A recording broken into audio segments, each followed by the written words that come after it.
Think us used car dealers always make a bunch of money on every car we sell? Not the case. You saw my thumbnail. You know what's happened on my last one. Let me tell you about it.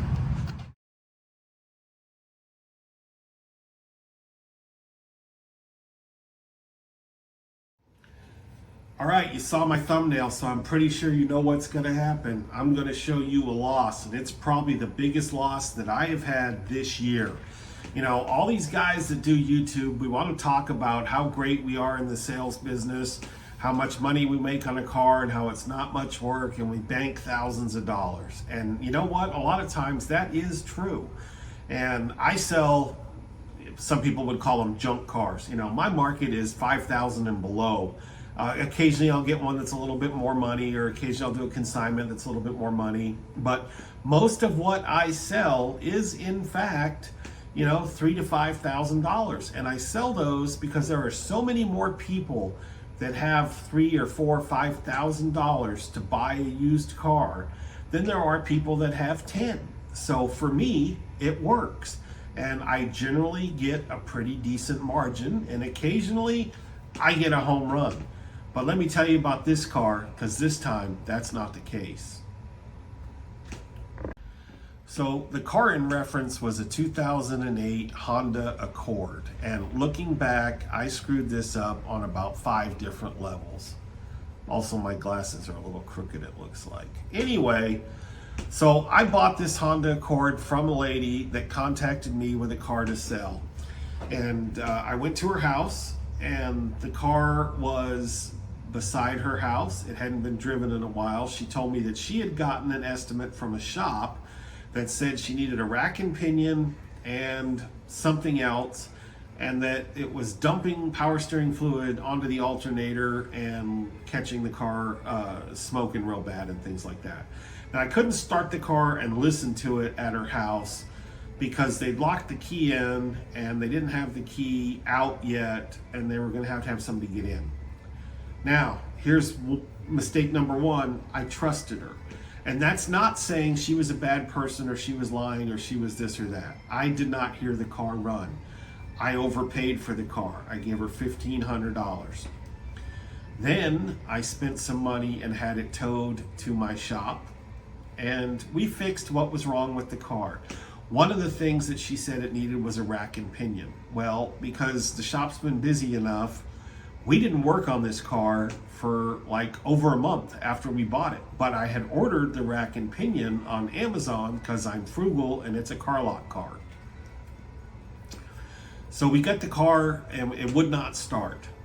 It would run for 2 seconds and not run and stall. Well, come to find out, there's 2 keys on the keychain. One fits the door, but it's the transponder key, or the remote. The other one is an aftermarket key, but it was programmed to the car. So by accident, I switched keys and the car started and drove into the bay. And then eventually we figured out, hey, there's 2 keys, you have to use this one. So get the car in the bay, my mechanic goes through, what are we gonna do?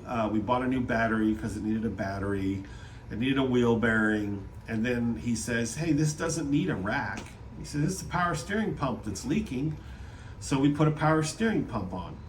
But due to months and months of the car driving while leaking, we ruined the alternator. Not we, the previous owner. So we put an alternator on the car and we got it running and driving. And it had 232,000 miles, I believe, on it. So it's a running, driving car, but I owned it, 8 weeks before it was ready to be put up for sale. And Amazon's window for returns closes. So I eat $160 worth of parts that we can't return. So that sort of sucks. Then we were thinking of putting a different fender on because that little fender damage. So we went and bought the best fender we could find that was the same color because I don't want to paint. I think that fender was like $60. And then the more we looked at it and compared and we're getting ready to swap it, we're like, yeah, this fender's not any better than what we have. So we threw the fender away. We lost another $60 there. The car runs, the car drives. I was driving it. just for basic transportation. We find an oil leak, so now we got to do a valve cover gasket.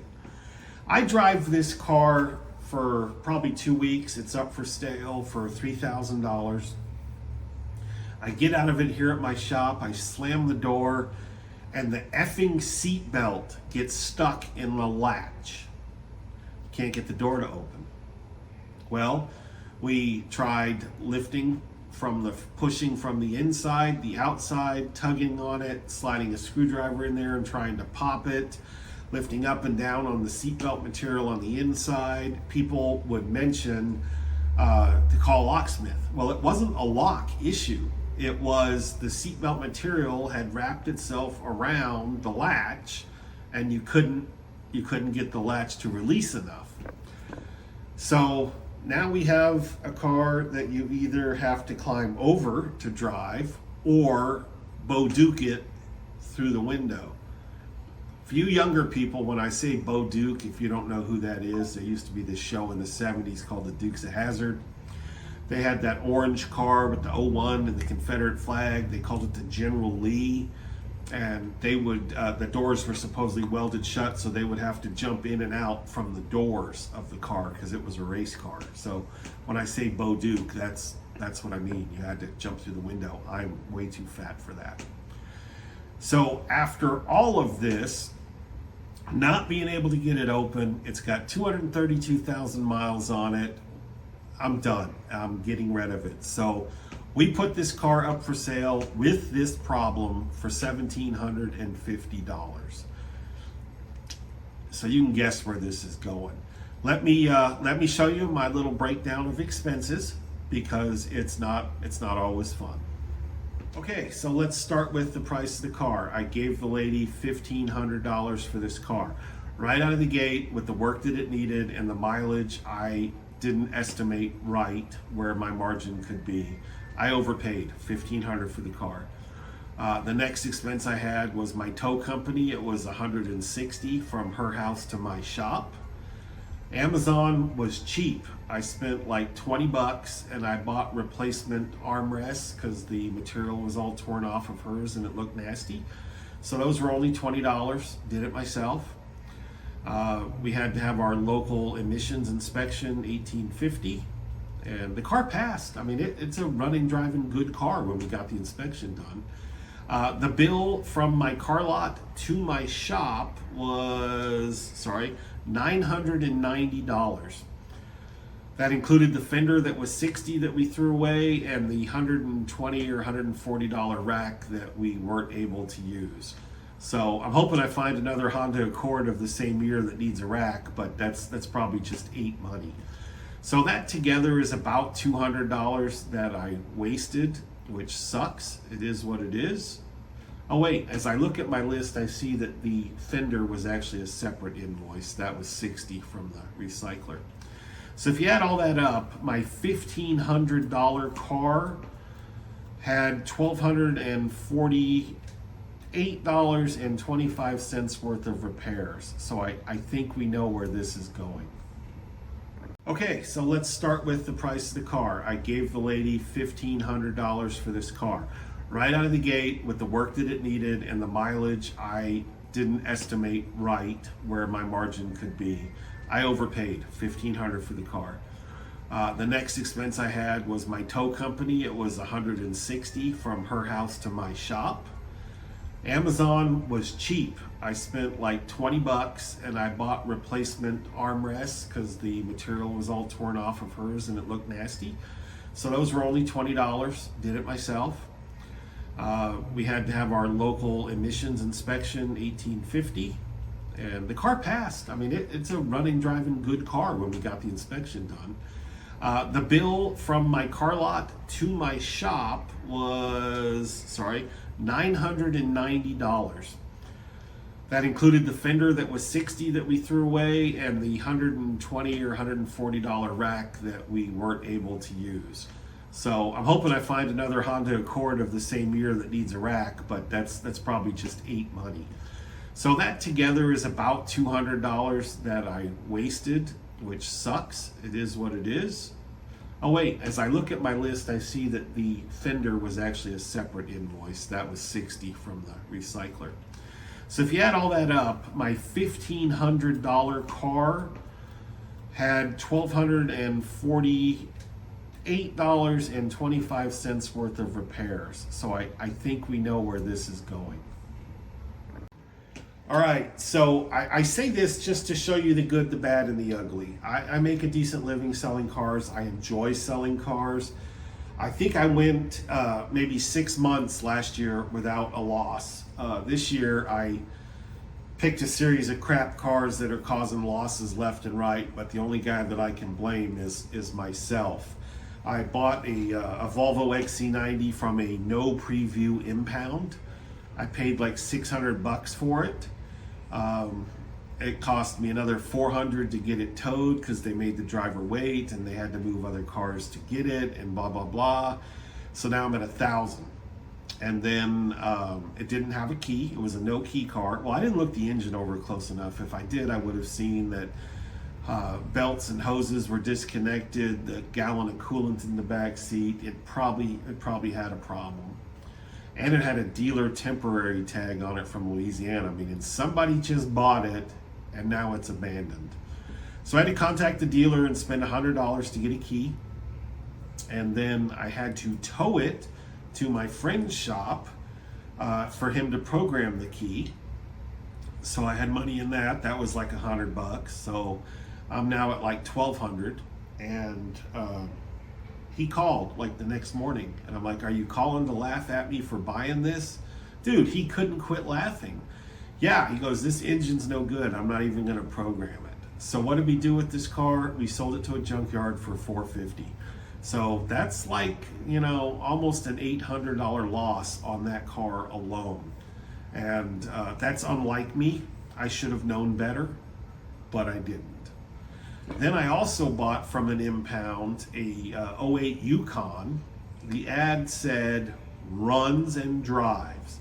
And you have to look at the verbiage carefully on these impound auctions. They did not lie. It does run and drive. But it needs a valve or a lifter. So it's tap, tap, tap, tap, tap, tap, and a bad misfire. Now I actually needed something for my dad to drive, so I fixed the AC on this truck and we had to do control arm because it was terribly unsafe. I've put some money in this truck. I think I paid $27 at the auction, then $100 to tow it. Then the bill to my shop is like $5. So now we're probably at like $35. And the tap doesn't go away. It had a misfire. It doesn't so much tap like you can hear it, but you can hear the misfire. So I changed the coil, I changed the plug. It's a valve, I'm sure, or it's a lifter. I think it's a valve. Anyway, $3,500 in this truck. I now have it listed on my lot for $2,750, needs engine work. I've had no serious takers. This is going to be a huge loss. But I digress. There's my several losses. Hopefully we'll be starting to talk about wins pretty soon. My friend Steve just bought my Civic for his daughter that had an accident and needed a car. So that one's a win. And we've got some other ones coming that are wins. But anyway, on to this car. So if you look at my cash position sheet, it'll show you that the down payment, which was what the customer paid me, was $1,750. The cost of the vehicle all in was $2,748.25, netting me a nice loss of $998.25. So I had use of the car for maybe 2 weeks driving it. I guess there's a value to that. But at the end of the day, this car lost me $1,000. So there it is. There's the truth from an inexpensive junk car, buy here, pay here guy. They're not all wins. This one is what it is. I got some more wins coming. I appreciate y'all watching my channel. Help me out with a like, a subscribe. Comments probably do more than anything. Leave me a comment down below. Hey, you fat bald bastard, you shouldn't have bought that car, or whatever. But here is a true and accurate look at what happens in the used car business sometimes. Appreciate y'all watching.